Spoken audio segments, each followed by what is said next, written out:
Mi madre y yo lo plantamos en el límite del patio donde termina la casa. Fue mi padre quien lo trajo, yo tenía 5 años, él apenas una rama. Al llegar a la primavera, abonamos bien la tierra y lo cubrimos. Hola amigos de Soy Yoruba, los saluda nuevamente Ricardo Ochoa y el día de hoy tenemos una entrevista emotiva, una entrevista con una gran personalidad de la cultura yoruba, no en México, sino en Latinoamérica. Estamos con el prestigioso Oba Oriate, Hugo Giraldo Cárdenas, Omo Elekba. Oba, ¿cómo está? Muy bien, gracias. Gracias ante todo por esta entrevista. Yo le agradezco a usted su tiempo y principalmente sus luces. Oba, usted nació en el año de 1952 Sí. en una bella ciudad, Santa Clara, Sí. en Cuba. En Cuba. ¿Qué recuerdos tiene usted de esos primeros años de Hugo Cárdenas? De los primeros años de mi infancia, mis primeros años, viví fuera. La ciudad se dividía antes del río y después del río, y nosotros vivimos después del río, vivimos dentro de los Congos, dentro de los negros, y logramos vivir mucho tiempo ahí dentro de los negros. ¿Era una ciudad pobre? ¿Cómo era la situación de la familia, Hugo? Mi familia no era pobre. Sí. Mi familia no era pobre, ni por parte de madre ni por parte de padre eran pobres.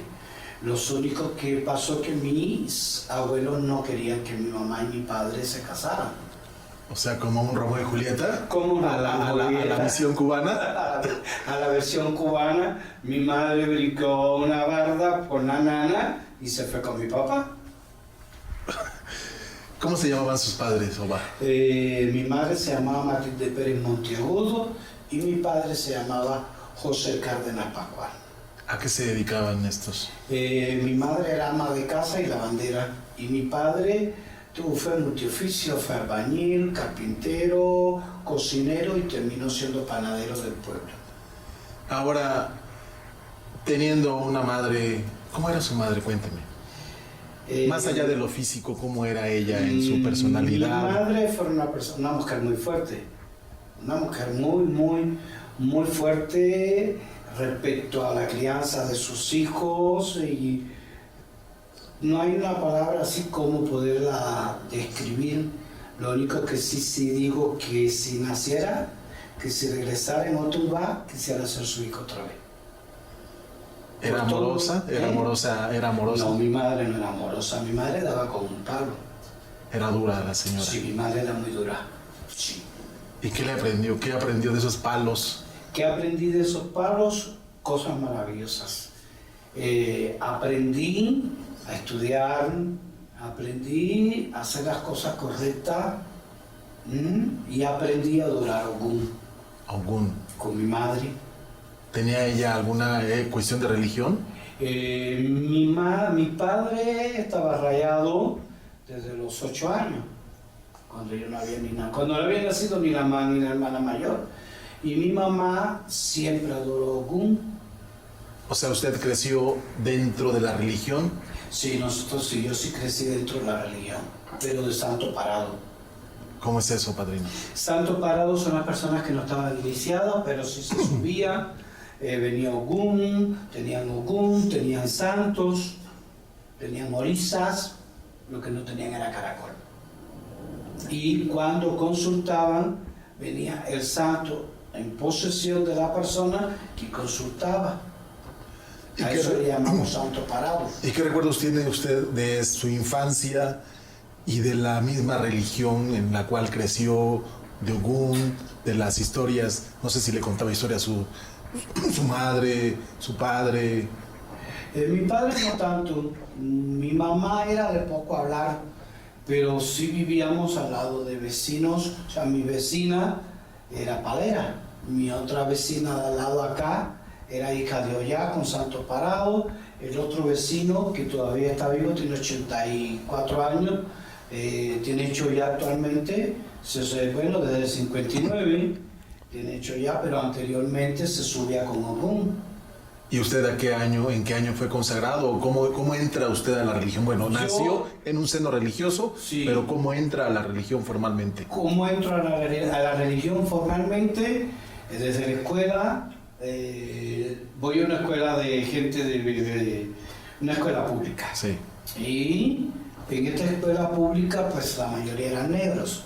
Y casi todos eran nietos de María Felipa, nieto de Amado Estable, la hija de Gladys Cabeza, Michangó, los nietos de Felicia Lamanca o Quiquilo, que se lo hizo en 1950.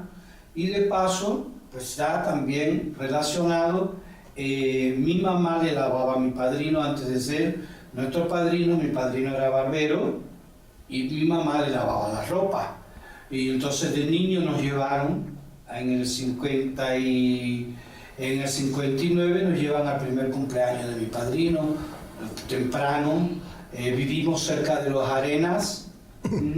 Cuando nací tenía diarrea y estuve un año con diarrea, y el negro Arena se sube ya con Changó y salió a buscar a mi mamá para curarme a mí el estómago.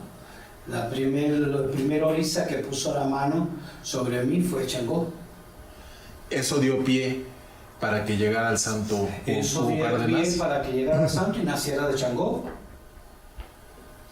Ahora, usted, su convivencia fue entre mucha gente de color. Sí, mucha gente de color. Y hay un viejo dicho muy de Cuba que dice que lo que no se tiene de negro lo tiene de carabalí. Sí. Usted es un hombre blanco, Sí. pero yo creo que su espíritu se quedó, fue forjado por esos negros. Sí, cómo no. Mi espíritu fue forjado por esos negros. La primera bendición de Changó me salvó, más nunca me dio diarrea. Cada vez que pasábamos nos daban algo de comer, y así fuimos creciendo. Íbamos a los cumpleaños de casa de Felicia y después íbamos al día de Santa Ana, que se celebraba en casa de Amado Estable, Irete Entelú y Rosa la China Ochuntonate, quien pasara después a ser mi bisabuela en el santo. Ahí se celebraba una fiesta para los niños. Entonces a todos nos daban dulce y caramelo, sin contar que al doblar de la casa vivía el señor Lucilo. Lucilo había sido iniciado por Yemayá y después hizo IFA en el año 60.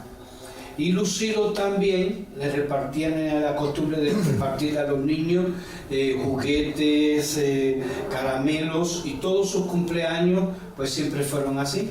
¿Qué edad tenía usted cuando le consagraron a usted el Ekbá? ¿Cierto? ¿Cómo? Le consagraron a usted el Ekbá. Sí. ¿Qué edad tenía usted, padrino? 17 para 18 años. ¿Qué le decían los padrinos? ¿Quién le consagró su santo? ¿Quién es su madrina, su yubona? Mi padrino se llamaba Ángel Jiménez Díaz o Paquille, sí. Mi yubona se llamaba Rafael Rodríguez Huergo o Cunyemi. Los dos eran hermanos de santos. Ahora, ¿fue difícil para Hugo Cárdenas seguir el yaboraje? No me fue difícil seguir el yaboraje. Me llené de mucho valor y en esa época fui el primer blanquito, sí, porque así me decían, el primer blanquito que no se quitó la ropa blanca en un año, a pesar de todos los tropiezos con la policía. Y ahora cuénteme una cosa, padrino. Le preguntaba acerca de si fue difícil llevar ese yaboraje, todas las pruebas que conlleva. Sin embargo, a los 17 años uno se quiere comer el mundo. Y el mismo yaboraje como tal a mí no me gusta la palabra imposición, pero nos recomienda muchos tabús o muchas cosas que no debe de decir. Por ejemplo, ¿qué cosas le quitaron a Hugo Cárdenas o qué cosas le recomendaron que no hiciera a esa edad de 17 años cuando se quiere comer el mundo? Bueno, pues a esa edad la primera recomendación fueron 6 meses durmiendo en estera, en casa de mi padrino. Changó no quiso que yo saliera de casa de mi padrino hasta que no cumpliera, hasta que no hiciera después de los 3 meses, y a los otros 3 meses no se le volviera a dar el otro chivo a Ochun. ¿Y esos 6 meses qué hacía usted en casa del padrino? En esos 6 meses que estuve en casa de mi padrino, pues bueno, mi padrino no se dedicaba a la religión. Mi padrino era un simple espiritista, barbero, trabajaba la barbería y sí vi muchas cosas de espiritismo, y pues él me puso el libro de Arango, el libro de caracoles, que se llamaba así Caracol de Arango, en las manos, y me dijo que me lo tenía que aprender.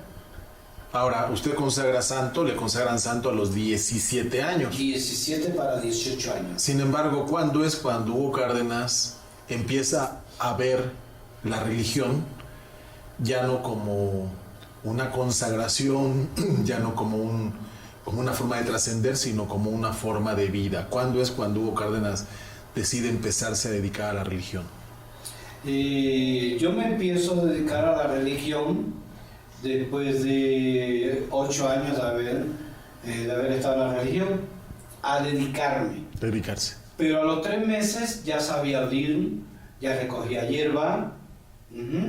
Me pagué mi pinato recogiendo hierba.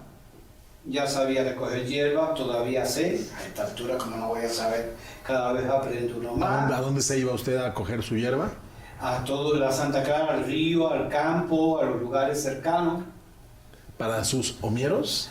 Para la santería recogía, por ejemplo, iban a hacer un salto, no, deja que Yabosito recoja la hierba, y me pagaban lo que podían. Un moloco, el Yabosito recoge la hierba, y Yabosito para aquí, Yabosito para allá. Todas las señoras grandes de mi pueblo que me vieron hecho un niño, pues fueron a mi santo. O sea que ya era usted, perdón, ya era usted osainista. Quiero pensar que todavía no tenía recibido osain en ese momento, no, pero ya era un osainista. Sí, señor. Muy agradecido con los babalawos, Miguel Puri y el Trompo, que fueron los que tuvieron confianza en mí para que le recogiera la primera hierba para su sangofaca y su icofá. ¿Estos padrinos viven todavía? No. El Trompo ya falleció y Miguel Puri falleció también. ¿Qué les aprendió? Digo, como usted nos comentaba, su padrino le coronó el santo, sí, pero realmente él no se dedicaba de lleno a la religión. Mi Yubona sí. Entonces usted creció y aprendió de manos de quiénes? De mi Yubona de su y de Yubona. los babalawos. Sí. Por ejemplo, asistí a una tertulia donde iba Miguel Puri, el Trompo, padrino de Armando Sauré, varios babalawos más, varios santeros, y yo era el más jovencito de todos, y nunca nadie se cohibió de hablar delante de mí, de orden, de secretos, porque todo el mundo tenía confianza en que yo jamás revelaría ningún secreto que se hablaba allí. ¿Y no le provocó algún tipo de problema, ya sea la juventud o el hecho de que usted fuera blanco, entre mucho negro, entre mucho mulato? No, no me provocó problemas. No, nunca. No sentí racismo ni de una parte ni de la otra. El problema con mi familia por parte paterna, que sí eran racistas, con ellos pues no me interesaba, no tenía relación con ellos. Pero con mi madre, pues no, pues era que me apoyaba. ¿Se sentía orgullosa su madre Sí. de su inclinación religiosa, Sí, mi madre sí. su trabajo? Sí, mi madre sí se sintió muy orgullosa, toda la vida. ¿Y alguien más de su familia, padrino, se dedicó a la religión o acogió la religión? Tengo la primera sobrina como Dicuita, que la primera sobrina iba a ser hija de Ogún, y es hija de Ogún, y su hija es hija de Ochón. ¿Y a qué edad usted consagra su primer santo? Mi primer santo yo lo consagro a los 28 años. 28 años. A una señora no, mi primera consagración fue oyuponear a una señora que tenía 70 años, 72 años, que de niña había sido ahijada de Nicolás Isnaga y tenía santo parado, y yo fui su oyupona. Lo hizo Joaquina Ochula, de su prima de esta señora, la abuela de mi padrino y madrina de mi padrino. Y entonces no había quien la imponeara, y bueno, pues el Yabosito, ya nunca dejaron de decirme Yabosito, pues el Yabosito fue y ponió a la señora, ¿te vas a morir? No, si me muero, bueno, pues ya me morí. Sin embargo, la señora vivió 110 años. O sea que tenía buena mano. Si teníamos buena mano. Ahora, padrino, ¿alguna experiencia o algún dato curioso que tenga usted de su juventud en Cuba? De mi niñez. De su niñez. Vamos a primera. Sí, mi señor. niñez, iba a la escuela junto con el nieto de Amado Estable. Y muchas veces nos íbamos para casa, la escuela estaba cerca de el Cabildo de Santiago, que era donde vivía Amado Estable, Irete Terú y Rosa la China. Y nos subíamos al techo, a un techo que había, a ver qué hacían. Y una vez estaban haciendo una ceremonia con oro. Muchachos, al fin no sabemos lo que estábamos haciendo, lo que estamos haciendo. Y Cundo Sevilla dijo, aquí hay un falso profeta, aquí hay un falso profeta. Yo sé que estaban haciendo algo y hablaban de un falso profeta y mira, este par de muchachones, para no decir lo que dijo, no bajaron, nos dieron una buena golpiza, a Marito le hicieron IFA, a mí me sacan acá de la guarda, mi primer acto de la guarda que me sacan es Ochún. Es 8. Sí. Y entonces mi buen padre le dijo a mi mamá que si por casualidad entraba con un collar o con algo a la casa, pues iba a demandarnos, pues me iba a votar. Y pues no se me pudo hacer el santo como se pensaba. Y Ochun dijo que yo haría santo cuando mi papá se muriera. Y yo dije, pues, ¿cuándo me haré santo? Pues mi papá se murió en el año 69 de noviembre y yo me hice santo en el año 70. Cuando vamos a hacer el registro de entrada, Ochun dice que la habían despreciado y que no iba a mi cabeza. Y entonces me hicieron, el único Orisa que respondió fue Legba. Yo siempre quise que me hicieran Ogún, no Legba, Sí. porque todos adorábamos a Ogún. Una experiencia muy, muy bonita, experiencia de ver, de conocer los orisas, mucho antes de entrar al santo. ¿Qué pensó Hugo Cárdenas cuando le dijeron que Ochun se había sentido despreciada? ¿Qué pensó? ¿Me va a castigar o me va a poner un...? Sí me castigó. Sí. Sí me castigó. Sí, toda una vida, pues por eso ahorita le contaba que tuve que quedarme los 6 meses en casa de mi padrino, el EPO duró 3 meses. ¿Cómo se llama esto? Se hizo el EPO, se dio el primer chivo Ochun, se dio el segundo, yo tuve que darle 5 chivos Ochun cada cierto tiempo. Ahora, ¿cómo se convierte una persona en Ová? ¿O cómo se convirtió Hugo Cárdenas en Ová? Hugo Cárdenas, pues le gustaba mucho siempre la religión. Desde niño le gustó el tambor, el bembé, que era lo que había. En el pueblo no había añá. Me gustó siempre el bembé, me gustaba mucho todas las cuestiones religiosas. Cuando me inicio, pues bueno, ya a los 6 meses ya me dan mi pequeña libertad y ya entonces, antes, cualquier cosa que había en el pueblo, un santo, cualquier cosa, pues ya había aprendido a abrir. Entonces ya llamaban a Hugo Cárdenas para que abriera los chivos. Entonces me fui relacionando más y me fui gustando. La Negra Rodríguez, Ogún de Iquipaé, no me hizo santo porque Ogún le dijo que no. Entonces me sentaba y me decía, abrir el chivo, vamos a hacer esto, vamos conmigo para que aprenda a recoger esta hierba. También a ella le agradezco mucho, fue una mujer caracolera de toda la vida. Y entonces estar al lado de esa persona también me favoreció mucho. En su casa, pues indiscutiblemente que conocí a varios opás, a pesar de que el opá de la casa de nosotros era Nicolás Sevilla, Nicoco, hijo de Cundo Sevilla. Sí. ese fue el señor que raspó a mi padrino. Y aparte de que raspó a mi padrino, en 1963 le hizo itá de azojano. Y le dijo a mi padrino, usted va a hacer un elepá. Y mi padrino le dijo, a nadie, porque yo soy barbero y no le voy a hacer santo a nadie. Así que para eso no me busque. Y aquí estoy sentado yo, siendo el primer santo que hizo mi padrino Ángel Jiménez Díaz Ovaquillesí, elepá. Ahora cuénteme, ¿cómo eran esas reuniones entre esos ovaces? ¿Qué se platicaba? ¿Mucho conocimiento? Mucha ciencia? ¿Cómo eran esas pláticas?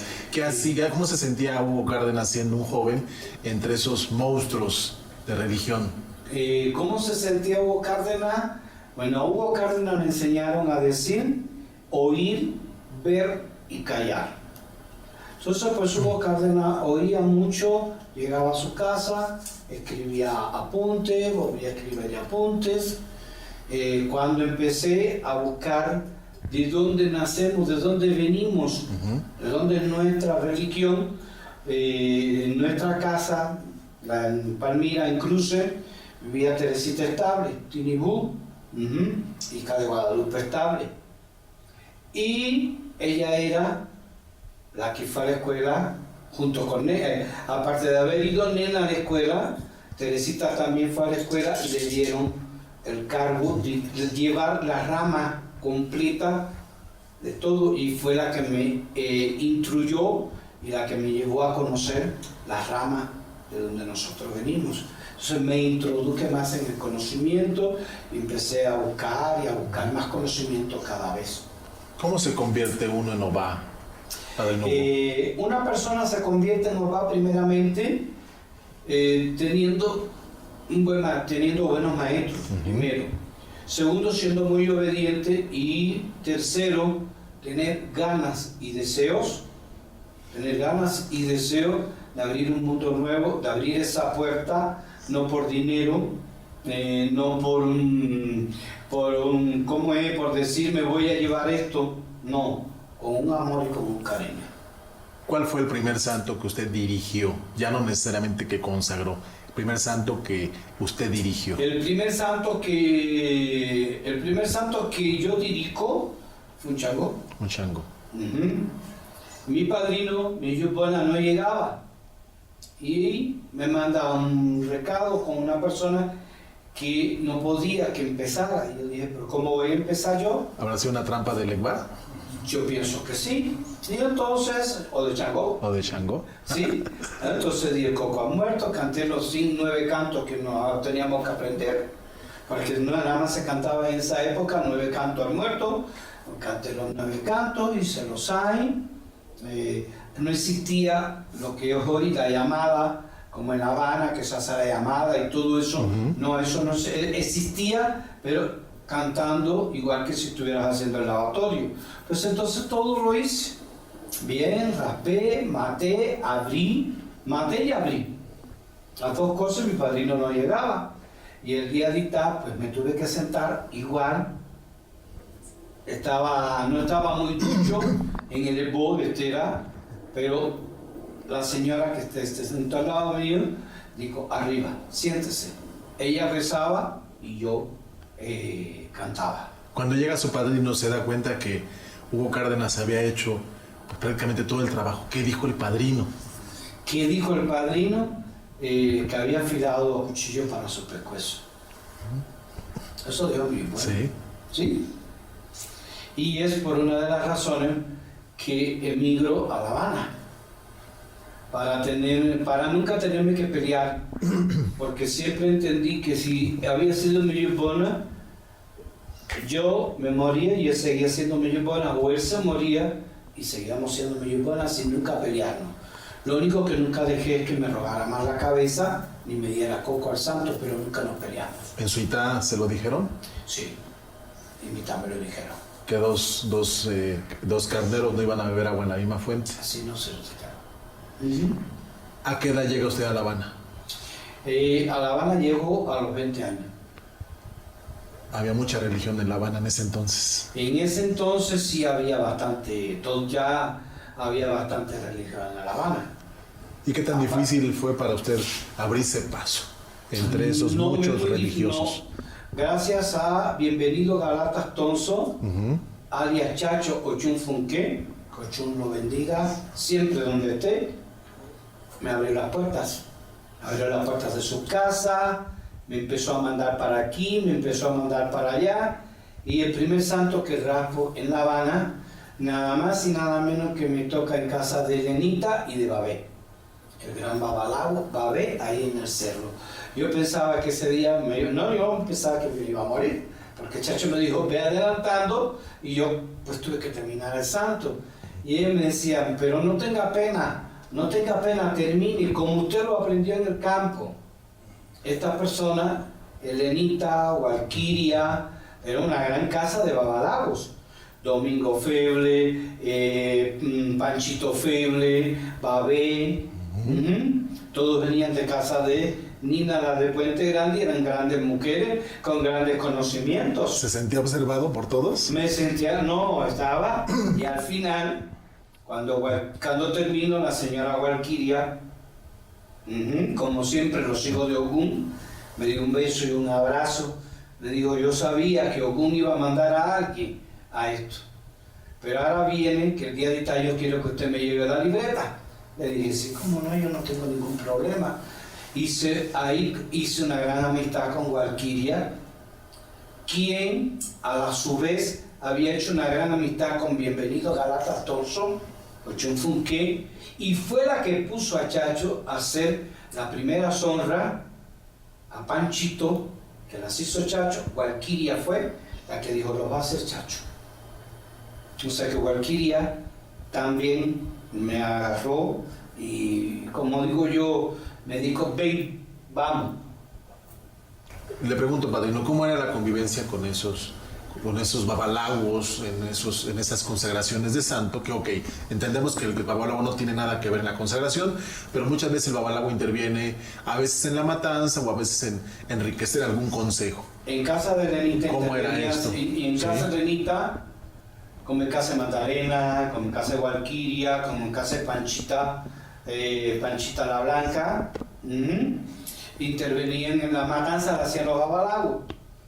Por lo general, el OPA se iba, pero con estas personas, principalmente con Babe, uno no se podía ir. Y entonces te decía, usted se tiene que quedar porque usted me tiene que responder el canto, o usted tiene que cantar y me tiene que responder. Y decía, ¿cómo es posible que este señor, con tantos años, me diga a mí, entonces que yo le tenga que responder? Entonces siempre me dejaba alguna notica, me dejaba algún aprendizaje, porque el Señor, mis respetos para el Señor en Ifá, mis respetos, y como persona muy respetuoso, y en esa casa pues todo el mundo vivía de gran respeto. Panchito, tuve la oportunidad de conocerlo. Panchito Félix. Como no, y a Miguel también, a Miguel desde niño.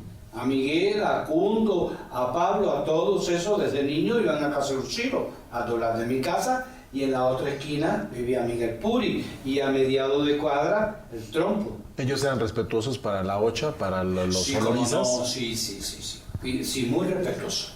Lo único que en esa época, lo único que nos ponían era un de orula. No había ni aguafaca, no había aguafaca. Lo que existía era el icofá. Cuando se te iba a dar aguafaca, cuando se daba aguafaca, era porque se sabía que tú ibas a pasar Ifá. Si no, 3 meses antes. Si no, no existía. ¿A usted quién le entregó su mano de Orúmila? Mi mano de Orúmila me la entregó a Marito Estable. ¿Qué signo le dio Ifá en ese entonces? Elionluche, Opeche. Opeche, La Mancha. Sí, con Iré. Con Iré. Por eso me apuraron, por eso me apura el santo.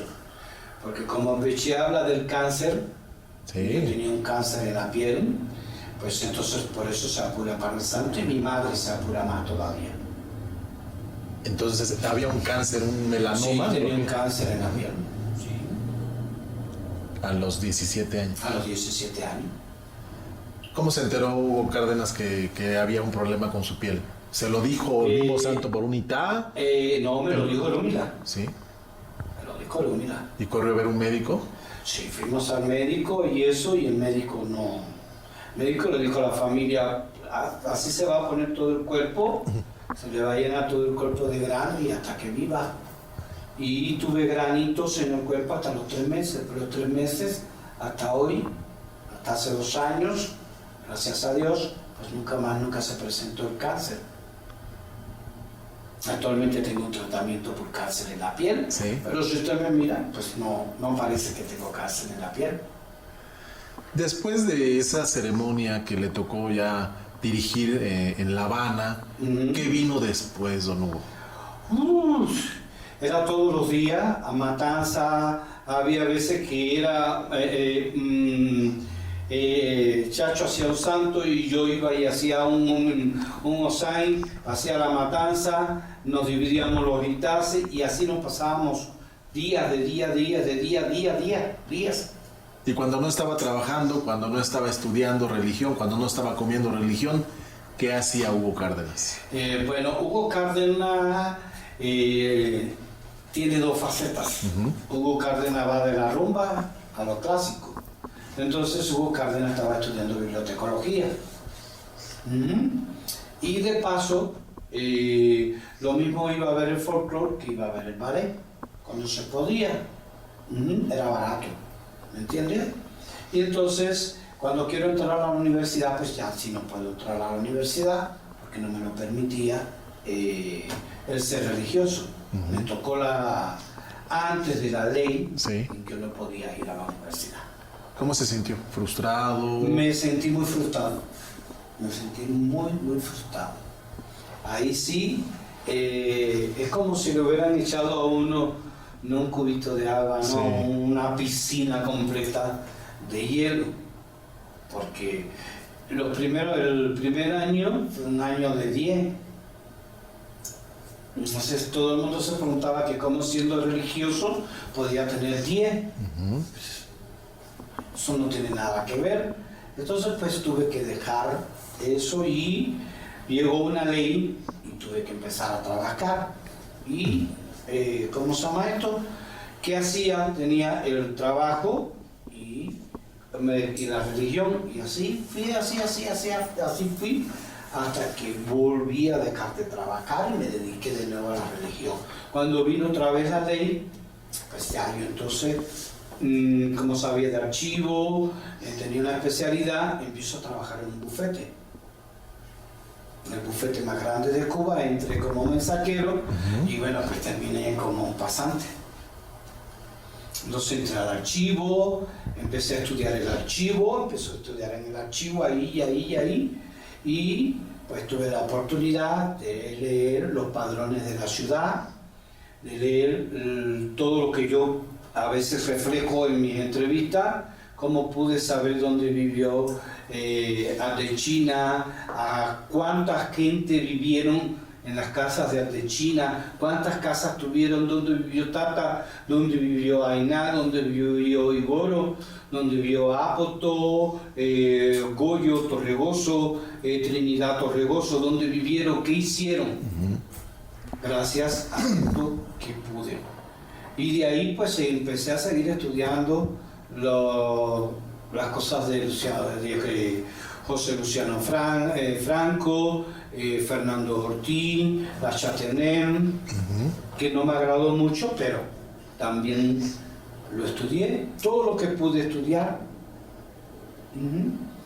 Y cada vez que podía, pues tengo apuntes hasta en una camisa. ¿Hay alguna lectura, Padrino Hugo, que le haya motivado mucho, alguna lectura que lo haya dejado pues marcado? Ori, Olofin Olotumare Ori. ¿Quién escribió esto? Esto lo escribió un cubano en el 62. Es la primera noción que tenemos en Cuba de Orín.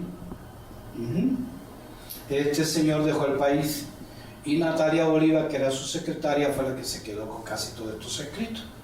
Me impactó mucho lo que decía, lo que explicaba. También me impacta mucho cuando entro a la biblioteca y hay una enciclopedia de Ifá Andilogún. enciclopedia que hoy no aparece en ningún lugar.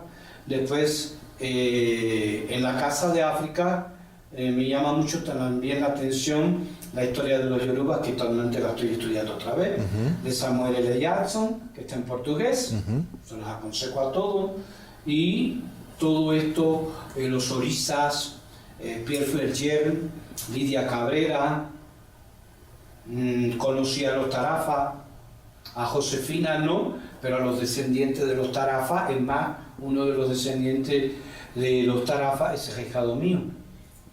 Entonces conocí las fotos de Piaget, conocí parte de las cartas que se hacían Lidia y Berger, cómo Berger llega a Cuba, cómo sale en el 57 y no regresa más nunca, cómo deja esa parte del cabildo terminado y no terminado.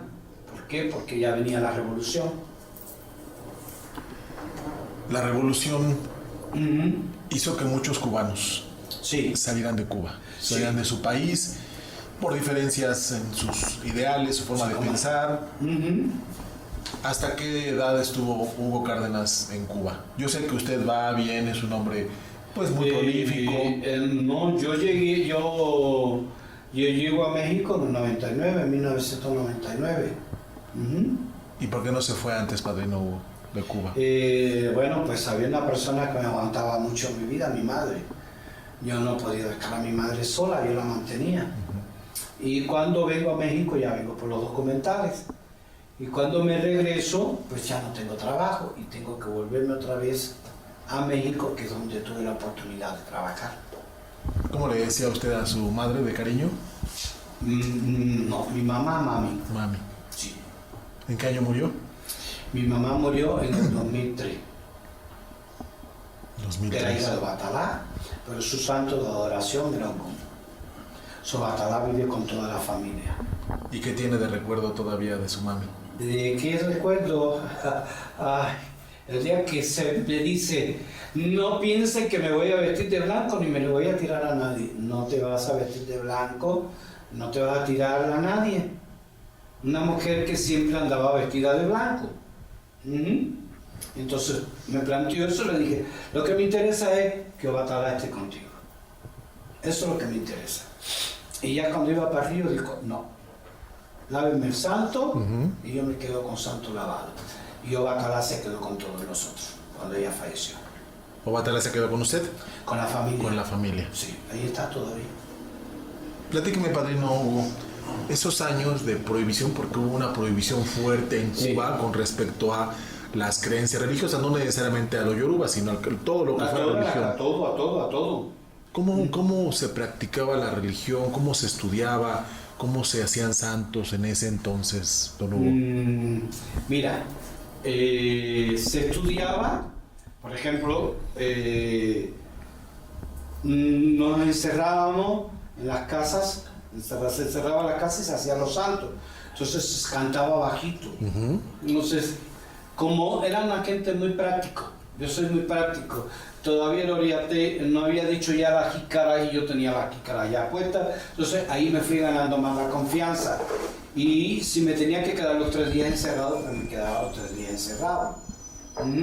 Sí, fuimos muy perseguidos, eso no se puede negar. Sí. Fuimos muy perseguidos y hicimos muchos santos con la gran fe, con la gran fe de vamos a cerrar las esquinas y la policía no va a venir. O sea, ponían cartuchos, muchas cosas que se hacían. Sí, cómo no. Y trabajábamos mucho en esa época la grama. ¿La grama? La grama, sí. ¿Qué es eso?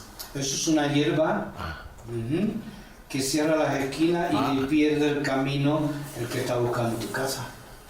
¿Tiene algún nombre aquí en México? ¿Se le conoce con algún otro nombre? Sí, en México hay bastante.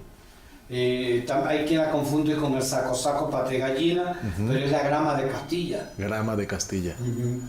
Y entonces bonito ir a la miuyupona de Cuchillo de Pinaldo, que fue la que me enseñó hasta ahora.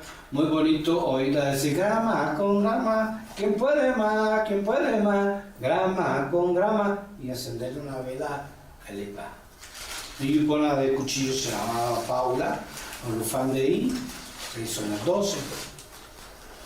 ¿Alguna experiencia que tenga usted desde el punto de vista de las prohibiciones, que la justicia los fuera a agarrar, sacar un yabó? Porque ahora, por ejemplo, ya sabe usted, cuando salen del cuarto de santo, sí, se hace su recorrido al yabó, la plaza, que tienen que coger un poco de fruta, que tiene un significado que no lo voy a decir aquí, que eso ya que lo investigue cada quien. ¿Alguna vez llegó a tener algún problema en un lavatorio, raspando, saliendo con un yabó? La famosa visita que se hacía a la iglesia. Sí, en una oportunidad, terminando el santo, cuando llegamos a la terminal, nos estaba esperando la policía. ¿Cómo se tipificaba eso? ¿Qué delito era en ese entonces? Estaba prohibido. Estaba prohibido la religión.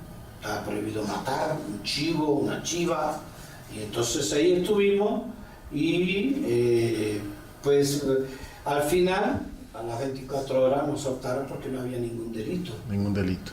¿Cuánto ganaba uno va en ese entonces? Estamos hablando de qué año aproximadamente. Estamos hablando entre el 70 y el 80. ¿Cuánto ganaba uno va? En la primera cazuela que lavé me pagaron 10 centavos. 10 centavos. Todas las veces que me arrodillé nunca me la pagaron. Las hierbas estaban entre 1.5, después 3.15, después 7.35, después 14 pesos, después 21 pesos. Y ahora una hierba te cuesta hasta 200 pesos. Sí, señor, hasta más caro. Sí, la primera cazuela que lavé fue 1.5. Ese peso se lo tuve que entregar a mi padrino. Y mi padrino se lo tuvo que entregar a su madrina. Y el medio era el del aguador. Sí. O los 5 centavos, mejor dicho, era el del aguador. Hay una costumbre que se dice que cuando un oloriza pare su primer santo, sí, el derecho debe de ser para el padrino, sí, o que el primer tambor que demos ya como olorizas debe de ser para nuestro padrino. ¿Es cierto eso, padrino Hugo? Sí, eso sí es cierto. Sí. ¿Cómo habrá sido esa costumbre? En mi caso no fue así. En mi caso, mi abuela, que tenía chochún, la abuela de mi abuela y madrina de mi padrino, Joaquina Jiménez Ochundate, prima hermana de Valeriana Marín, la madre de Cundo. Por eso estamos tan relacionados a Palmira, porque venimos de Palmira. Entonces, en el registro, Cundo le dijo que no me podía yumbonear, que iba a ser mi yumbona. Y Cundo le dijo que no me podía yumbonear por el ótum del registro. Me acuerdo perfectamente, pero le dijo a ella que no, que ninguna persona que tuviera hecho chum me pudiera yumbonear. Años en Cuba donde el sincretismo era muy común. Yo le puedo decir, padrino, que de unos 10 años para acá, sí, se hace mucho hincapié de ya de sincretizar o separar esos símiles entre un santo católico y un otro. Pero en ese entonces era muy común. Era muy común llamarle a Ochún la Caridad del Cobre, a Yemoyá la Virgen de las la Virgen de Regla, la Virgen de las Mercedes, la Virgen de Loreto, la Candelaria. Había algún santo. Hoy ya lo hablamos desde el punto de vista de sincretizado. Sí. ¿Había algún santo católico que usted le tuviera mucha devoción? San Antonio. San Antonio. San Antonio. ¿Por qué razón, padre? Por Ogún. Por Ogún. Para mi pueblo y para mi familia, San Antonio de Ogún. Para Palmira, San Antonio de Reguá. Y para Sagua, San Antonio de Ogún. Y mi pueblo, San Antonio de Ogún. Ahora cuéntenme, padrino, muy largo camino, muy largo trayecto, trabajando la hocha, raspando cabezas, recogiendo hierba, abriendo animales. ¿Cómo llega Hugo Cárdenas a la cuestión de los documentales, a la cuestión de los medios de comunicación? Pero más allá del documental y los medios de comunicaciones, ¿cómo llega Hugo a empezar a hablar de los orizas, a contar las historias que se necesita? Para ser honesto, y se lo digo a usted, padrino, y se lo digo a toda la gente que nos ve, se necesita mucho valor estar frente a una cámara. ¿Cómo fue ese proceso, padrino? Este proceso comienza de esta manera. Se van a hacer los documentales. Ya yo había dado una conferencia. ¿Qué documentales? Los documentales de los orizas. Culto a los orizas. El culto a los orizas. Ya yo había dado una conferencia. Sí. Mi primera conferencia se llama Babalú Ayé, San Lázaro Bendito. Babalú Ayé y el sincretismo de San Lázaro. Así es. Se me cerraron muchas puertas, otras se me abrieron. Hice un gran recorrido por toda la provincia, donde estuvieron los lazaretos, donde tuve las construcciones, y esta es mi primera conferencia que doy para un grupo de ancianos en la Casa del África. Hice un gran recorrido con mi esfuerzo y mi sacrificio, donde estuvieron los rincones, donde estuvieron los lazaretos, y ahí me empecé a involucrar otra vez cómo los africanos construyeron los lazaretos. Cómo los africanos construyen los lazaretos, cómo los esclavos construyen los lazaretos. Hago todo mi papel. ¿Todo esto fue en el Rincón, que es donde realmente está la iglesia de San Lázaro? No, primer lazareto estuvo en el malecón. El primer lazareto estuvo al lado del malecón, por eso la calle se llama San Lázaro. Okay. Y el segundo lazareto estuvo en el Mariel. Entonces, en el Mariel se me abrió la puerta. Un historiador me abrió la puerta. Y después, acá en el Rincón, y del Rincón a la iglesia de Santiago de las Vegas. Y de ahí empecé sin tener una noción ni nadie que pudiera decir ayúdame a esto, pero fui haciendo, y cuando me senté frente a aquella cantidad de ancianos, eran personas bastante grandes y instruidas, y yo decía, no, ¿cómo son esas cosas así que dices, ya estoy aquí, y ya estoy sentado aquí, y tienes que salir adelante? Nunca me imaginé que detrás de todo esto, pues sí se me estaba grabando. Estaba grabando la prensa francesa. Cuando terminó, toda la cantidad de preguntas de todas aquellas personas que al final se convirtieron en grandes amistades mías. ¿Qué año estamos hablando, padrino? Estamos hablando del año 82. 1982. 1982. Doblemente difícil hablar de estos temas tan complejos. Sí, ¿cómo porque no había, para empezar, no había la gran cantidad de información como hoy. No, pero ya yo me había leído, ya yo sabía qué cosa era orí, sabía lo que era una serie de cuestiones, y entonces, pues, tenía algo, y sabía del sincretismo, conocía el sincretismo y la necesidad del sincretismo, porque el sincretismo sí fue una necesidad. Dicen varios etnólogos y antropólogos que no, sí fue una necesidad. ¿Por qué? Porque era la única manera de, tengo a San Lázaro, pero abajo tengo Babalú Ayé. Tengo allí la Caridad del Cobre, pero abajo tengo Chum, ¿no? Y esto fue una necesidad. Llegaba la policía, pues lo que estaba velando a San Lázaro. No había ningún tipo de problema.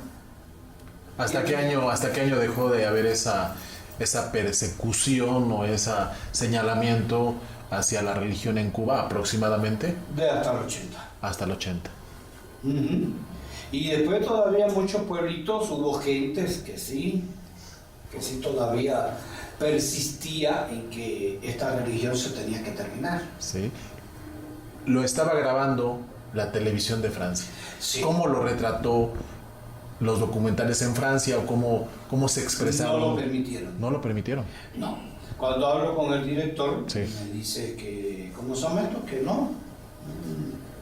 Que yo le dije, ¿me quieren entrevistar? No, sí, que te entreviste. Y la primera pregunta, que cómo veía el gobierno, le dije, ustedes me están preguntando sobre mi conferencia, sobre lo poquito que yo puse aquí, porque de política a mí no me interesa. No, sí. Entonces sí fue muy así. Y ya después ahí entro a el culto a los orillas. ¿Cómo se veía está usted hablando de ya un parteaguas? Sí. Porque hasta antes de culto a los orishas, Sí. ya había muchos libros muy serios, ya había mucha información muy seria. Sí. Pero de manera pública no la había. No la había. No como fue culto a los orishas. No había. ¿Cómo se veía la religión yoruba No. antes del culto a los orishas? Porque para mí es un parteaguas, un antes y un después. ¿Cómo se hablaba de la religión dentro de Cuba y lo que usted llegó a conocer, saber de fuera de Cuba? ¿Cómo se hablaba de la religión en ese entonces? Antes de... Por ejemplo, siempre se nos recordaba que éramos unos sanguinarios, que si habíamos cometido asesinatos, que si habíamos hecho sacrificios humanos. Y todo esto, pues bueno, se fue aclarando, que en ningún momento se hicieron investigaciones sobre la niña de Matanza, que en realidad nunca fue, que fue una gran mentira. Se creó esta atmósfera mucho antes para tratar desde la iglesia, tratar de cerrar nuestra religión. Sí. Y ahí se nace todavía mucho más el sincretismo, porque es en la época, un poquito más adelante, donde mucha gente tuvo que esconder sus orisas. Hubo quien enterró sus orisas, hubo quien los enterró y nunca nadie los encontró, hasta que no pasó toda esta gran tragedia, porque otra palabra no tiene.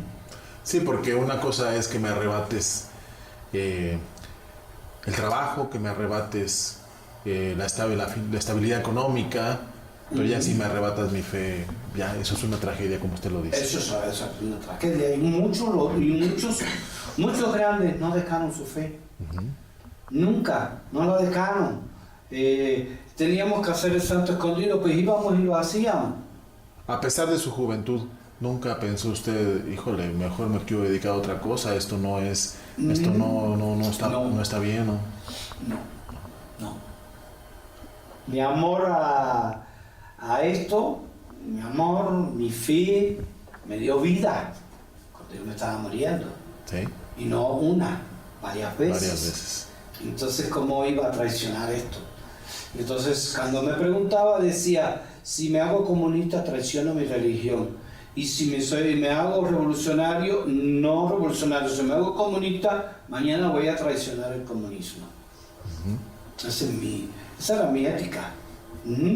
No es que no haya sido ni patriota, ni que no tenga que luchar por Cuba, porque si en este momento hay una guerra en Cuba, pues Hugo Cárdenas se va para Cuba. Porque es su patria. Mi patria. Dos patrias. Sí. México y Cuba. Cuba y México. Ahorita le voy a preguntar de ese aspecto. Ahora dígame, ¿cómo es que llega culto a los orisas a la vida de Hugo Cárdenas? Culto a los orisas se empieza se hace un guión, un mini guión. El Egba, nada más que se iba a hacer el Egba Yogún. ¿Y quién lo dirigió? Dice, es que Hugo no quiere venir. Y va él personalmente a buscarme. No, si ya fulano, migano. Ya le dijo, no, vamos mañana.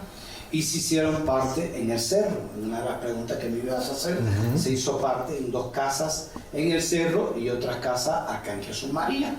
¿Quién dirigió, quién produjo esta serie?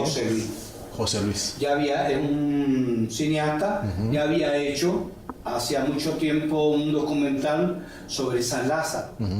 Por eso nos conocíamos. Por el documental de él, porque yo lo presento también en la Casa del África. Él en esa época presenta el documental como que era erróneo lo que se hacía. Yo estoy también en contra de que tú no puedes hacer sufrir a tu hijo por una manda tuya. Tú vas a hacer una manda, hazla tú, no la haga tu hijo. No, tu hijo no tiene por qué ir arrastrando la piedra, la arrastrala tú. Entonces en eso tuvimos una comunicación, entonces ya me fui a buscar, ya estuve casi todo un día, así con las luces, la cámara, así, Y cuando terminamos, dice una muchacha, no, espérate, esto no se puede terminar aquí hay que seguir trabajando. Digo, bueno, pues de aquí pues para Ocho sí. O sea, el primer capítulo que se grabó fue El Egba. Sí. Con un pequeño guión. Con un pequeño guión. Se hizo en una casa. Con una casa. Ahora ahí aparecen algunas personas que personificaron sí. a El Egba. Ahí mismo se hizo en ese primer... No, se hizo en Guanabacoa. Allá se grabó. En el río de Guanabacoa. Sí.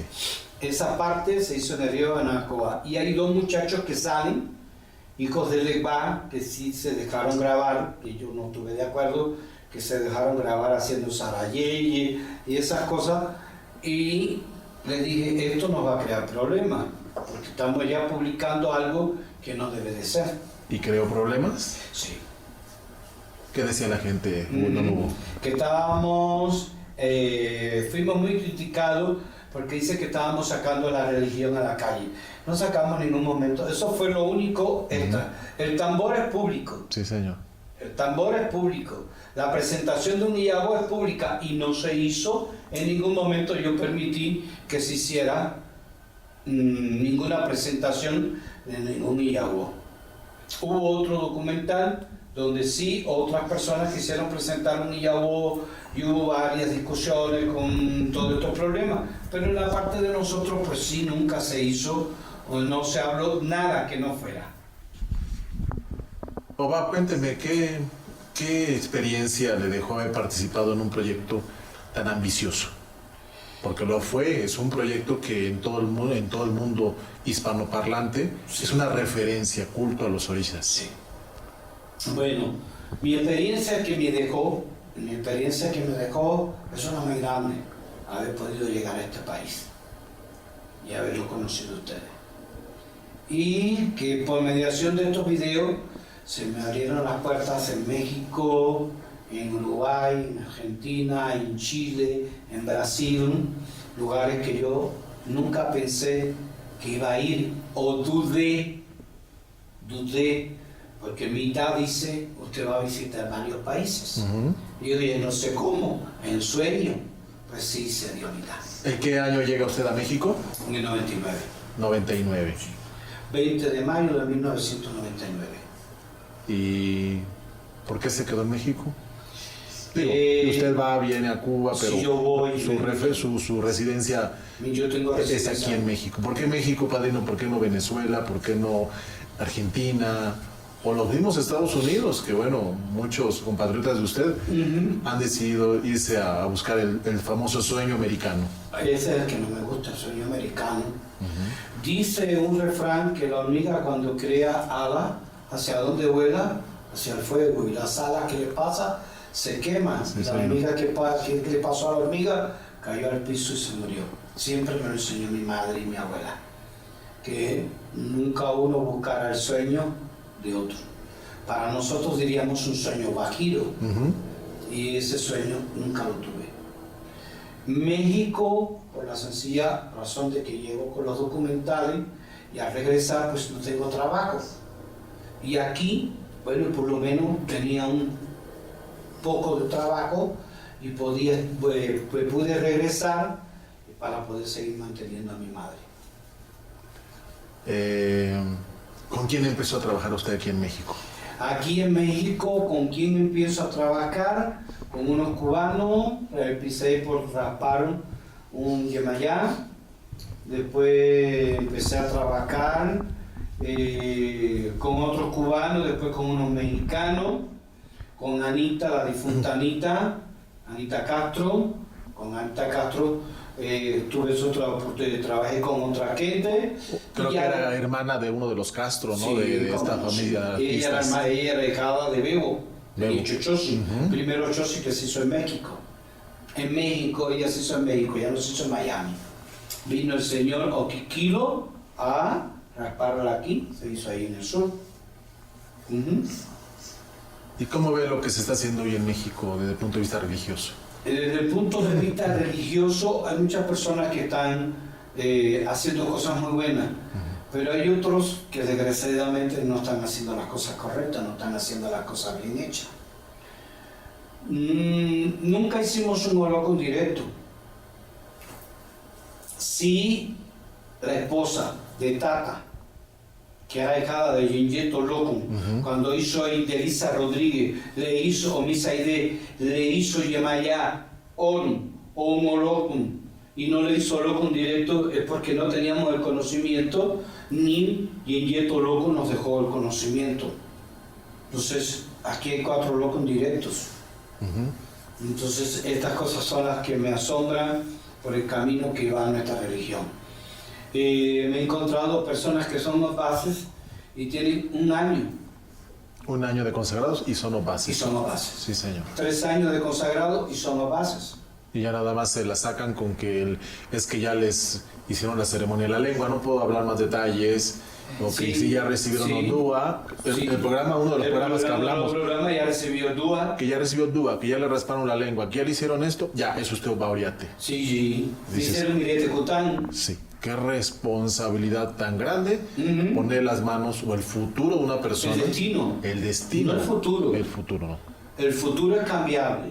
El destino es el que no podemos cambiar. Sí, señor. Y cuando tú le estás poniendo la cabeza a alguien que no sabe ni siquiera cantar o para qué se canta la navaja, la tijera, estás jugando con el destino de esa señor. persona. Estás convirtiendo ese destino en lo que ahorita estábamos hablando, en el comentario anterior. Estamos dejando un Inca Burucú. Sí. Estamos convirtiendo a la persona en algo que, como hemos visto, Le haces una mala interpretación Sí. de su itán, de su Sí, signo, de su itán. lo destrozas a esa Sí, persona. ¿cómo no? Lo destrozas. sí, cuando llego me sucede algo y puedo decirlo por ser mi gran amigo, compadre, porque fue mi amigo y fue mi compadre, desde Cuba, y mi compadre aquí porque le consagré santo a su hija, inicié a su hija. Y por eso lo puedo decir, me dijo, qué bueno que llegaste, cabrón. Porque ahora hay 20 aquí que tienen que hacer el bo, porque ninguno tiene hecho el bo de tela.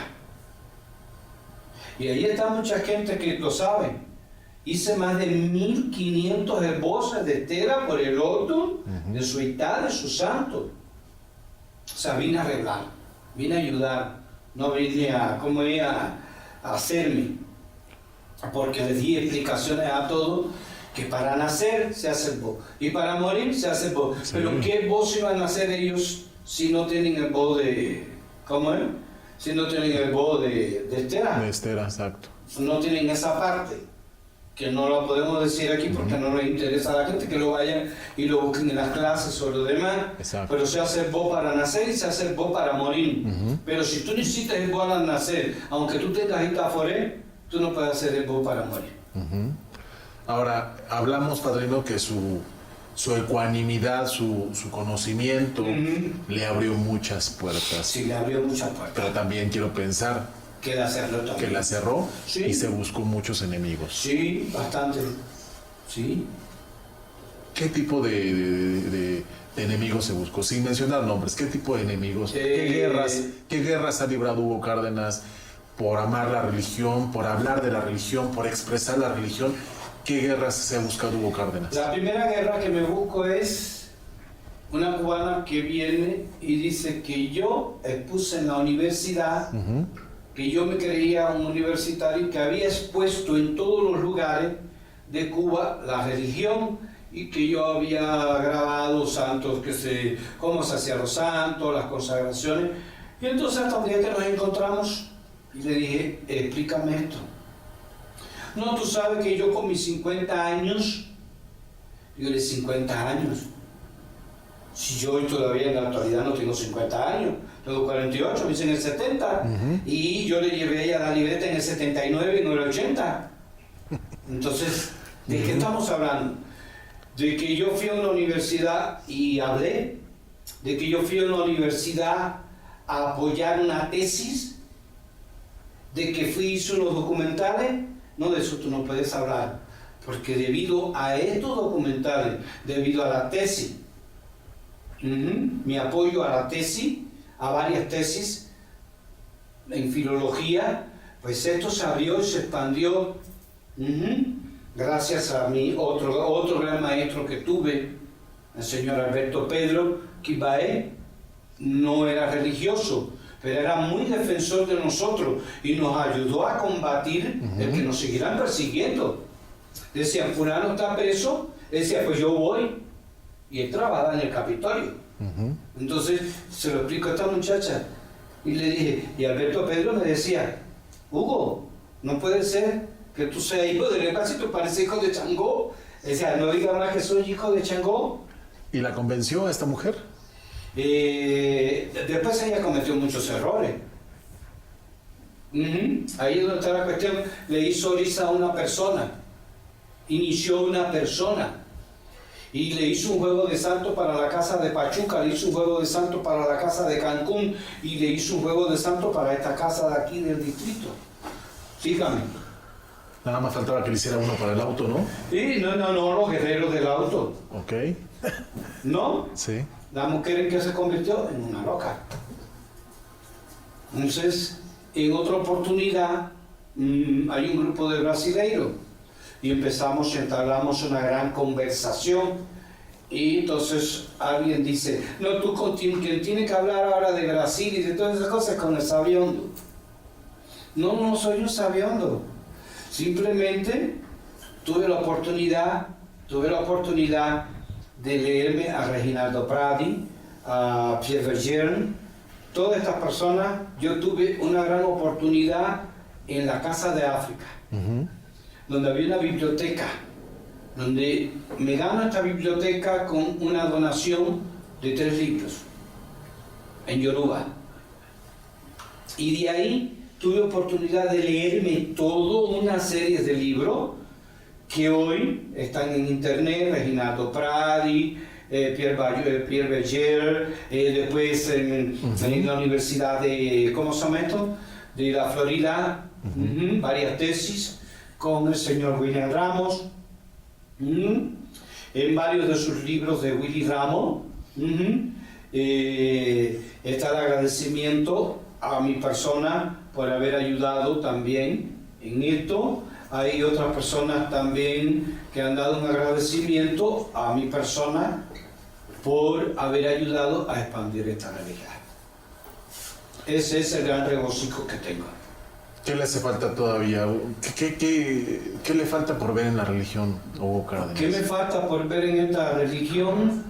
Me falta lo que no quiero ver, que esta religión se destruya. Esta religión es Yoruba. Yoruba es alma. Sí. Yoruba es fe. Yoruba es pueblo. Yoruba es cultura. Yoruba es una lengua. Sí. Yoruba es riqueza, sabiduría. Yoruba es salud. Y si perdemos todo eso, ¿en qué nos va a quedar? Va más allá, cuando hablamos de religión o de creencia, va más allá de un lugar geográfico o de un momento histórico. Va más allá de un lugar geográfico y de un momento histórico. Fíjese que en un correo privado que yo recibí, padrino, me decía alguien que por qué engaño a la gente, que porque yo no soy yoruba. Así me lo dijeron, muy agresivo, que por qué engaño a la gente, que por qué me digo yoruba si yo no soy yoruba, si yo nací en México.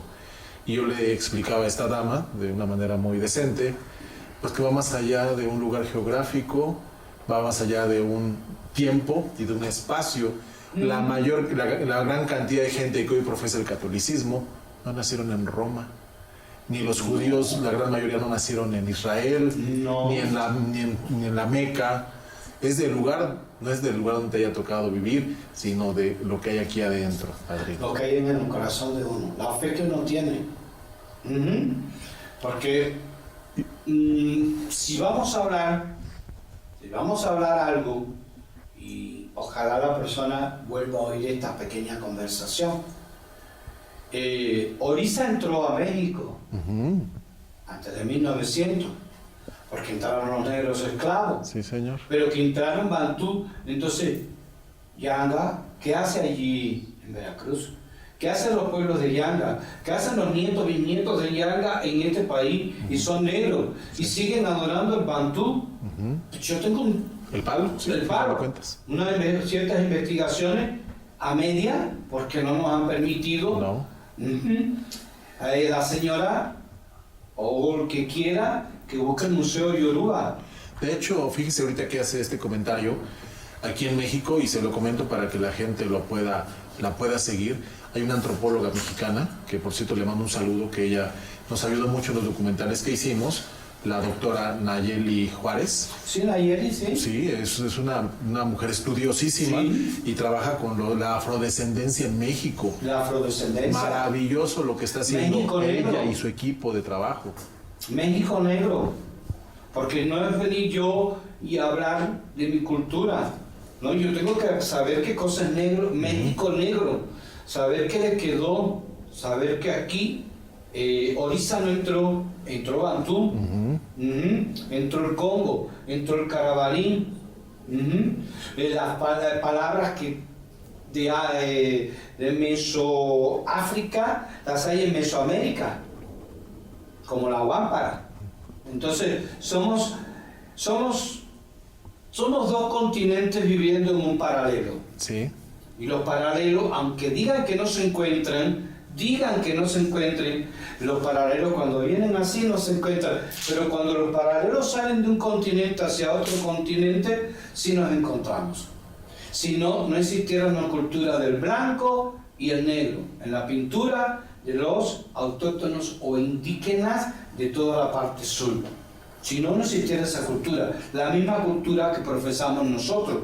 Si no, nuestras culturas no estuvieran en blanco y negro. Si no, toda una serie de tradiciones de nuestra religión, que son secretos, que no se pueden hablar, pues no podrían ser blanco y negro. Oba, le pregunto, y con respecto al palo, ¿usted fue iniciado en el palo? Sí. A los 11 años fui iniciado en el palo.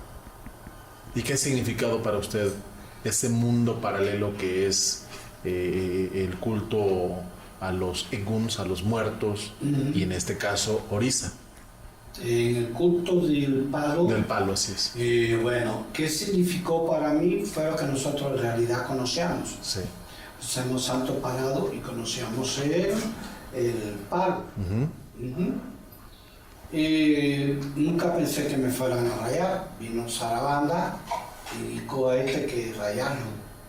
Y me rayaron, y medio inconsciente, porque no sé en realidad. Y dijo Sarabanda que yo iba para otra tierra.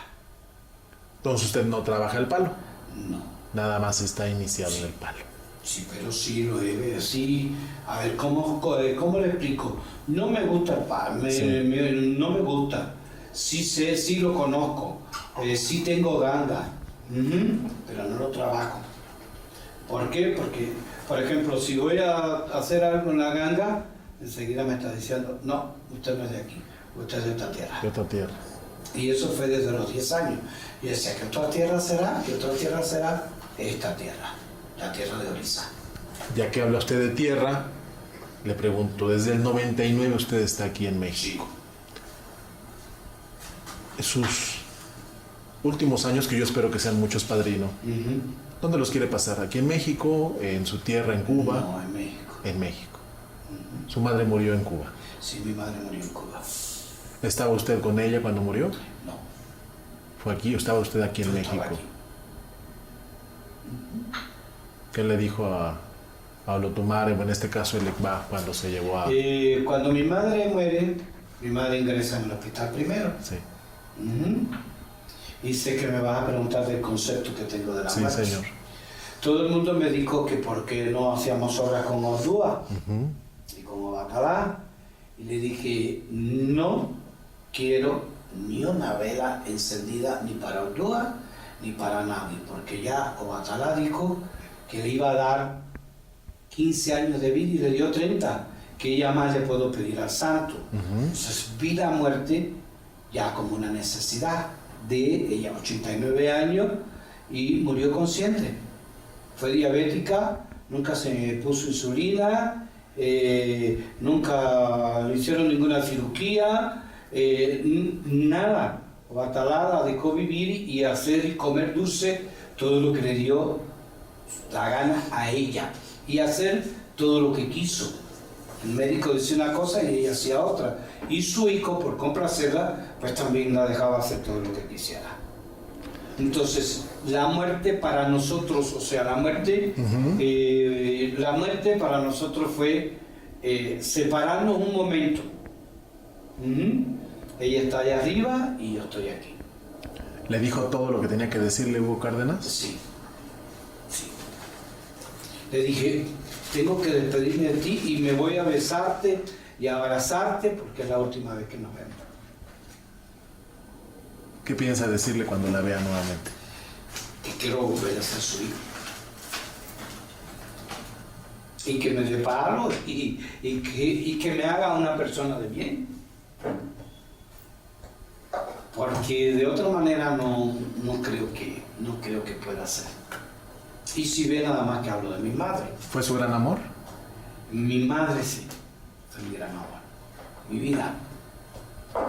Cuénteme, don Hugo, ¿a quién admira Hugo Cárdenas fuera de la religión y dentro de la religión? Fuera de la religión no tengo admiración. Dentro de la religión admiro mucho a las nuevas, por ejemplo, a los nuevos grupos de matanza que están luchando por esto. A personas como Chacho, que todavía están, luchando, a los neoyorquinos. Admiro a algunos cuantos neoyorquinos que están luchando porque esta religión no se pierda. Esos son los que admiro. Todo el que salga a luchar por esta religión, por ello siento gran admiración. ¿Los santos se equivocan o va? No. Nos equivocamos nosotros los humanos, pero los orisas nunca se equivocan. Y ni orisa ni Ifá se equivoca. Ya usted nos compartía de que una prueba de fe para usted fue el hecho de haber vencido a Aaron a la enfermedad. Sí. ¿Qué otras pruebas de fe le han dado sus orisas? Sí. ¿En usted mismo o para con sus ahijados? Ver cómo se han salvado mis ahijados, el niño de Aure. Ver sorprendente, cada vez que lo mirábamos, Chepe, y hasta que dije, no, aquí hay que tomar una decisión. Baño de esto, baño de aquello, y tomamos una decisión. Y la decisión fue ver. Pues el niño tenía un problema de adenoide degenerativa. Es una enfermedad que hunde los pómulos, los dientes no salen, ni nada. Lo iniciamos el 2 de agosto. El 2 de septiembre fuimos al turno para que nos dieran un turno dentro de un año, y allí mismo encontramos una señora que no pudo realizarle la cirugía a su hija, y se viró para nosotros y nos dijo lo que dijo: la cirugía va a ser más rápido de lo que ustedes piensan. ¿Ustedes le van a hacer la cirugía al niño? Sí. Mire, yo le regalo el turno, lo único que tienen que pagar son 1,000 pesos. Y así, a los 3 días, ya teníamos al niño en la casa. Y ya para el 20 y tanto de septiembre, pues ya todos los dientes se empezaron a caer y ahí tenemos a nuestro niño. Eso fue una gran prueba. ¿Ya es un joven hoy día? Tiene 8 años. Es un niño todavía. Es un niño. ¿El mayor miedo de Hugo Cárdenas cuál es? Mi mayor miedo, irme y que no me hagan las cosas como yo quiero. Ese es mi mayor miedo. Quiero que me bañen, quiero que me arrapen, quiero que me rueden la cabeza, quiero que me hagan todo lo que yo sé que se debe hacer. Porque su llegada al otro mundo quiere llegar como se fue Hugo Cárdenas, por esa razón. Sí. Me decía usted el Atumba, la reencarnación. Sí, la reencarnación. Ya me decía que si reencarnara, le gustaría volver a tener esa misma madre, ese mismo padre. Y el mismo padrino. El mismo padrino. Y de mi misma Miyupola y mi misma abuela. No quiero ser de otra, no me gustaría reencarnar en otra persona que fuera ahijado de otro, o que fueron un practicante de otra religión. ¿Y qué mejoraría Hugo Cárdenas o qué no haría en esa ¿Qué no nueva haría vida? Hugo Cárdenas? En esa nueva vida. Desobedecer a la Orisa. Eso es lo único que no haría Hugo Cárdenas. ¿Y se arrepiente de algo, don Hugo? No, no me arrepiento de nada. No me... si me fuera a arrepentir, pues no le hubiera hecho Orisa a la gente. No me arrepiento de haber pagado tantos santos. Pues tengo más de 14 santos hechos de iroso. No me arrepiento. De los 14 ninguno me habla. Entonces la ley dice que todo el que tú hagas de iroso al final nunca te lo va a pagar. Él lo va a pagar con lágrimas, yo no. Y no me arrepiento de eso. ¿Y alguna vez usted hubo en su larga trayectoria como religioso, como va, no le quiso hacer el santo a alguna persona? Sí. ¿Por qué razón, padrino? Sin decir nombres. Porque sabía que iban a ir presos. A una persona le dije, yo no te puedo iniciar porque tú vas a ir preso. Yo no voy preso, usted va a ir preso. Y no le hago santo. No le hice santo a una niña porque sabía que se iba a morir. Desde que llegó a la casa, que la llevé, vino Ofunche. Y dije, no se lo hago. Se lo hizo otra persona. Y qué pena, porque a los 3 meses la niña falleció. Tenía 8 años nada más. Y más pena todavía, porque nadie apareció siquiera a hacerle el instituto a esa niña. Se lo tuve que ir a hacer yo. No me arrepiento de no habérselo hecho. No me arrepiento. Porque sabía muchas cosas. Y no me arrepiento de decirle a la gente, esto no es correcto y esto no es correcto. ¿De qué me arrepentiría? De no habérmelo hecho en cuanto nací. Si hubiera tenido la razón, si me lo hubieran hecho a los 10 años, de eso me arrepiento, que no me lo hubieran hecho tan. ¿Qué representa ya para usted México, padrino, ya con Mi patria. tantos años? Mi segunda patria. Mi segunda patria no. Tengo 2 patrias. Sí. ¿Qué ha encontrado en México, aparte de un rinconcito dentro de la religión, un rinconcito en el corazón de muchos de sus ahijados y de gente como yo, que no soy su ahijado, pero que soy una persona que lo admira y lo respeta? ¿Qué ha encontrado en México, padrino? En México encontré un sueño. En México encontré tener una familia. En México encontré la vida me quitó un hijo y aquí México me dio otro hijo, que es Aureliano, para mí mi hijo. Y sus hijos son mis nietos, o sea, me dio una familia. Muy agradecido de México, muy agradecido de México porque a mi mamá a última hora nunca le faltó nada, ni un medicamento. Lo que ustedes no puedan pensar, nunca faltó nada para ella, nada. ¿Pensó traerla a su madre a México? No, nunca quiso salir de eso. Nunca quiso ni siquiera vivir conmigo en La Habana. Nació en Santa Clara y ahí mismo murió y ahí mismo está enterrado. Padrino, ¿qué consejo le da a todas aquellas personas que hoy se están acercando a la religión yoruba? Lo mismo en Cuba, lo mismo en México y en muchas otras latitudes. ¿Qué consejo le da a toda esa gente que ve en los santos una oportunidad, ve en los santos una esperanza, una luz? ¿Qué mensaje le da a toda esa gente? Yo mi mensaje a todo el que se acerque a esta religión, que venga con fe, que esto no es una varita mágica, esto no es el ungüento de la Magdalena, esto hay que hacer un sacrificio. Y ese primer sacrificio es quererse uno. El primer sacrificio, aparte de quererse uno, es querer estos orisas con la vida. Porque uno lo pierde todo, pero lo único que uno nunca pierde es el amor de los orisas que le profesa uno a ellos y ellos a uno. Se dice que el Ekba es el dueño de todos los caminos. Sí. Y usted es hijo del Ekba, padrino. Sí. ¿Qué camino le falta recorrer a Hugo Cárdenas? ¿Qué camino me falta recorrer? Ya ha recorrido muchos. Ha viajado, ha sido conferencista, ha sido presentador en un programa, en un gran o en un importante documental, serie de documentales, ¿Qué le falta? ¿Qué camino le falta recorrer a Hugo? Yo creo que después de esta entrevista que usted me está haciendo, muy agradecido por esto, Contrario. creo que ya he recorrido todo lo que me dijo mi santo. He recorrido parte de América, parte de México.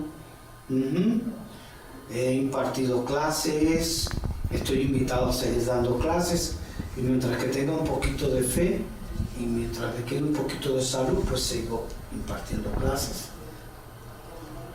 Pero yo estoy seguro que todavía no se cierra ese capítulo. No.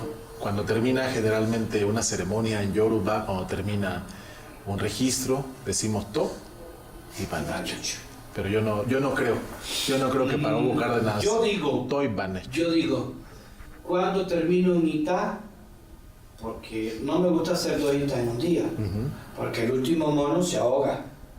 Me gusta hacer un Itá porque me doy yo mismo la oportunidad de hacer un Itá de 4, 5, 6 horas. Entonces, cuando me levanto, digo, me voy con un poquito más de fe. Si ayer venía con 1 millón de fe, pues hoy tengo 1 millón y un poquito más. Y hoy, levantándome de aquí, pues también les digo así, me voy con 1 millón y un poco, y otro poco más de fe. Y nosotros, padrino, nosotros nos quedamos no solo con esa fe, nos quedamos con sus luces, con sus enseñanzas y con el corazón. Le agradecemos mucho, padrino, que haya estado con nosotros. Muy agradecido con ustedes y con todo el pueblo de México. Muchísimas gracias, padrino. Pues Hugo Cárdenas, una leyenda latinoamericana, un hombre que ha hecho del culto a los orizas una pasión y una forma de vida. Mi nombre es Ricardo Ochoa y nos vemos en la próxima emisión. Muchas gracias. Yo tenía 5 años, él apenas una rama. Al llegar a la primavera, abonamos bien la tierra y lo cubrimos de agua. Con trocitos de madera